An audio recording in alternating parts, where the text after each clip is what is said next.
की सहेली थी, उसका नाम करवा पड़ गया। करवा पड़कर एक साधारण परिवार में उसका जन्म था। पति के साथ संग में रह रही थी। पति को थोड़ा शरीर में शिथिलता हो गई थी और वो शिथिलता को देखकर पति को लगी प्यास। जब प्यास लगी तो पानी पीने के लिए पति सरोवर के पास गया। जरा ध्यान देना इस कथन पर। पति गया सरोवर के पास में। कई लोग करवा चौथ की बहुत हंसी उड़ाते हैं, माताओं की बड़ी हंसी उड़ाते हैं। उनसे निवेदन है मेरा, हमारे सनातन धर्म के जितने व्रत हैं, हमारे सनातन धर्म के इस भारत की भूमि से जितने नियम धर्म जितने निकले हैं, जितने व्रत निकले हैं, साधना निकली है, ये साधारण नहीं है। इसलिए बार बार कहते हैं चंदन है इस देश की माटी, तपोभूमि हर ग्राम है, हर बाला देवी की प्रतिमा, बच्चा बच्चा राम है। कोई साधारण नहीं है, कोई अब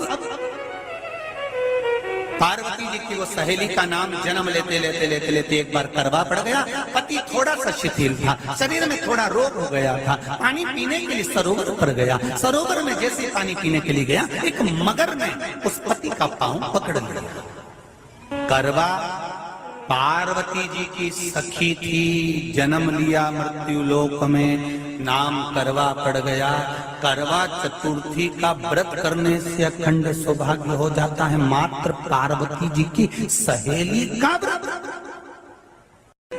करवा गई, करवा ने देखा कि मेरे पति का पांव मगर ने पकड़ रखा है, और करवा शिव की उपासक थी। करवा शंकर के उपासक, और शंकर भगवान से ज्यादा करवा माता पार्वती जी की उपासक थी, क्योंकि पार्वती जी की सहेली थी।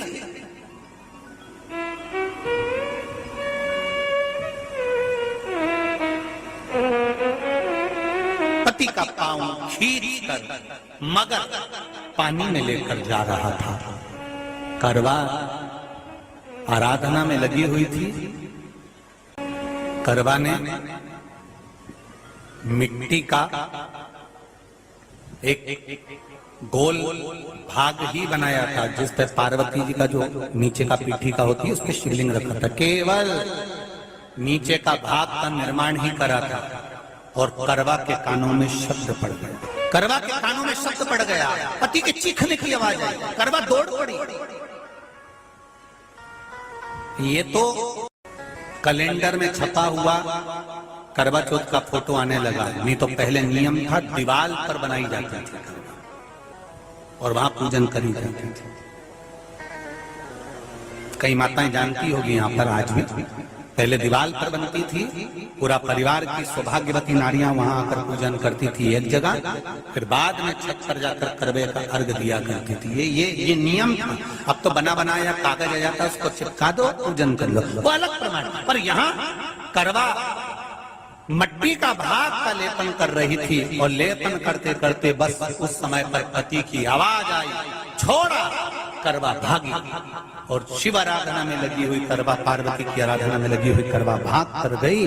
पति को देखा तो मगर खींच कर ले जा रहा था। करवा ने अपना चीर फाड़ कर मगर की पूंछ को पकड़ कर खींचा, और कितना सात्विकता में बल होगा, जरा विचार करना कि मगर को खींच कर वृक्ष के नीचे ले गई, और वृक्ष के नीचे नहीं जा पाई तो वहीं पर घाट के ऊपर घास लगी हुई थी। इसलिए आज भी करवा चौथ के व्रत में आपने देखा होगा कुछ सलाखें, कुछ घास आपको मिल जाती है।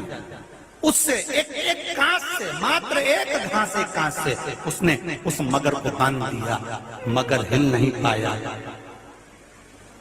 यम के दूत आ गए इसके पति को मौत के ग्रास ले जाने के लिए। यम के दूत। करवा ने पूछा तुम कौन हो, कैसे आना हुआ? यमदूत कहते हैं तुम्हारे पति का आज अंतिम दिन है, अंतिम समय, अंतिम पल है, ये मरेगा। करवा कहती अगर मारना है तो इस मगर को मारो जिसने मेरे पति का पांव पकड़ रखा।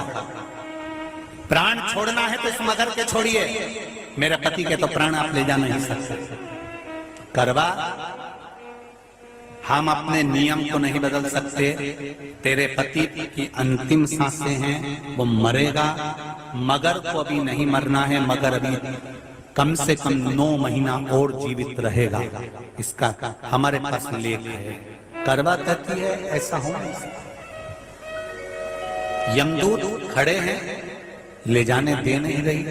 क्रोध आ गया करवा को, हाथ में जल उठाया। अगर एक यमदूत भी मेरे पति को उठाकर ले जाता है तो मैं शिव भक्त माता पार्वती जी की भक्त करवा आपको श्राप दे दूंगी। सब दौड़ पड़े, यमराज के पास चले गए। यमराज ने पूछा तुम दौड़ कर आए हो, क्या हुआ? यमराज पूछते हैं, दूत कहते हैं वो करवा अपने पति को नहीं लाने दे रही। यमराज वहां कर खड़ा हो जाता है। करवा को समझाया, करवा तेरे पति के प्राण जा चुके हैं, तेरा पति अब मरने वाला है, अंतिम क्षण इसको ले जाने दे, इसका आज आखिरी दिन है। मगर को ले जा पर मेरे पति को नहीं। मान नहीं पाया। यमराज जब क्रोध पर अड़ गया तब करवा को क्रोध आया और क्रोध में आकर जल लेकर करवा ने श्राप देना चाहा यमराज को। यमराज चरणों में पड़ गया, रेन दे करवा, मैं तुझे वर देता हूँ। आज चतुर्थी का दिन है, तेरे पति को मैं जीवन दान देता हूँ। आज के दिन जो तेरे नाम से व्रत धारण करेगा उसका खंड सौभाग्य स्वयं यमराज करेगा। स्वयं ये वो करवा चौथ का व्रत है। इसलिए करवा चौथ के उद्यापन में लिखा है, उसका जब उद्यापन होता है तो एक थाली में 13 जगह पर 4-4 पूड़ी रखी जाती है। आप लोगों को तो मालूम होगा, आप लोगों ने करा होगा करवा चौथ का उद्यापन। एक थाली में 13 जगह पर पूड़ी और सीरा, सीरा मतलब हलवा रखा जाता है। और रखने के बाद में उसके ऊपर एक पत्तल रखकर उस पर सुहाग का वस्त्र, साड़ी, 5 वस्त्र, सुहाग सामग्री सब उस पर रखी जाती है। और रखने के बाद में हाथ में कंकु, चावल, हल्दी लेकर, संकल्प लेकर उस थाली पर से घुमाया जाता है। कामना करी जाती है, हे चौथ माता, हे करवा चौथ, हे चतुर्थी मां, मेरे जीवन में मैंने आपका व्रत करा है, मेरे इस व्रत को स्वीकार करना, मेरा सौभाग्य का, मेरा मांग का सिंदूर, मेरी भाल की बिंदी, मेरे हाथ का चूड़ा, मेरी पाँव की बिछोड़ी, इसको अमर करना मां। और जो ये वस्त्र मैं दे रही हूं, इस वस्त्र को मैं जो प्रदान कर रही हूँ चौथ माता, इसको स्वीकार कर कर मेरी भी चुनड़ी को लाल बनाए रखना। तब उस साड़ी को, उस वस्तु को, उस सामग्री को उठाकर घर की वृद्ध सास को, जो घर में सासू होती है, उसको दिया जाता है। सास नहीं हो तो किसी सौभाग्यवती नारी को दिया जाता है। उसके बाद में आप फिर ब्राह्मणों का भोजन कराओ, बड़े प्रेम से बुलाओ और ब्राह्मण ब्राह्मणी का भोजन कराओ। अब आज के जमाने में जो करवा चौथ का उद्यापन होता है, उसमें जब समाज की माताएं उद्यापन करती है तो केवल स्त्री को भोजन करा देती है, पुरुष को नहीं कराती। पर करवा चौथ के उद्यापन में लिखा है कि ब्राह्मण का भोजन होना चाहिए, उसके साथ सौभाग्यवती नारी आए, उसकी पत्नी। पर अपन ने तो सोचा कि चौथ माता को उद्यापन है तो केवल स्त्री को खिला, उद्यापन का पूर्ण फल मिल जाएगा। नहीं, उसका सुख नहीं और देने का भी फल है महाराज।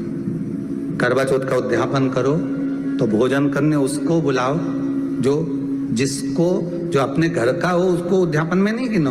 अपने घर के लोगों तो वैसे ही भोजन करेंगे, घर का व्यक्ति तो वैसे ही भोजन करेगा ना। पर अपन ने उन्हीं को गिना, ने हमारी बड़ी जीजी के गिन लो, ने छोटी जीजी गिन लो, ने भांजी के गिन लो, ने उसके गिन लो, ने उसके गिन लो, ने 13-14 ऐसे इकट्ठा कर लिया, ने साहब ये अपने इकट्ठे हो गए, ये तो अपने हो गए। ये तो तुम उद्यापन करोगे तो घर में इनको तो जिमाना ही पड़ेगा क्योंकि तुम्हारे रिश्तेदार हैं। दूसरे को जिमा कर जब हम दान देते हैं, दान उसको लगता है जो दूसरे को दिया गया। कई लोग कहते हैं हमने बहन बेटी के दे दिया, तो बहन बेटी क्या दान लेती है? किस पुराण में लिखा है कि बहन बेटी दान लेती है? हमको वो भी बताना कि बहन बेटी दान लेती है, क्योंकि बेटी तो खुद कन्यादान में जाती है। बेटी का कन्यादान होता है, वस्तु का दान नहीं। बेटी खुद दान में दी जा रही है, कन्यादान में। बेटी कभी दान नहीं लेती महाराज, बहन बेटियां कभी दान नहीं लेंगी। और बहन बेटियों को कह भी देना चाहिए, अगर भाभियों ने बोले कि हमने जीजी को दान है, दान मान नहीं ले रहे हैं, देना हो तो ठाट से हमारा हक दे रही हो। हम साल भर में आते हैं तो राखी पे साड़ी दे रही हो, ये हमारा हक है क्योंकि हमारे मकान में रह रही हो, हक दे रही हो, दान नहीं। दान देना है तो पंडित जी के दो, दान देना है तो ब्राह्मण को दो, गौ माता को दो। हम दान नहीं ले रहे, हम अपना हक मांग रहे हैं। श्री शिवाय नमस्तुभ्यम, श्री शिवाय नमस्तुभ्यम, श्री शिवाय नमस्तुभ्यम। आप सभी को करवा चौथ की बहुत बहुत शुभकामनाएं। Thank you. जानकारी अच्छी लगी तो प्लीज़ चैनल को लाइक कीजिए, सब्सक्राइब कीजिए। Thank for watching. Thank you.